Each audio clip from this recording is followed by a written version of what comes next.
Sila nasasanay na diktahan ang Senado kaugnay sa gusto nilang mangyari sa impeachment.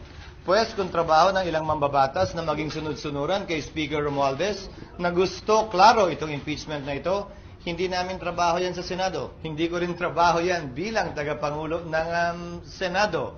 Para sa akin, gagampanan namin ang aming tungkulin ayon sa aming paniniwala na tamang proseso na naaayon sa batas. Nung inupuan nila na mahigit 2 buwan itong impeachment complaint, may narinig ba sila sa amin? Nakalagay din sa rules nila, immediately ibibigay ng SecGen yung impeachment complaint sa Speaker. Hindi nila ginawa yon sa loob ng mahigit 2 buwan. May narinig ba silang reklamo sa amin? Ginalang namin ang kanilang pasya, proseso at pagdidesisyon. Yan sana ang inaasahan ko rin sa kanila. Subalit maging ganun pa man, hindi ko pwede silang gawin, piliting gawin o hindi gawin ang partikular na bagay. Gayon din sila. Kung nais nila maging sunod-sunuran sa gusto ng kanilang speaker, pues hindi po namin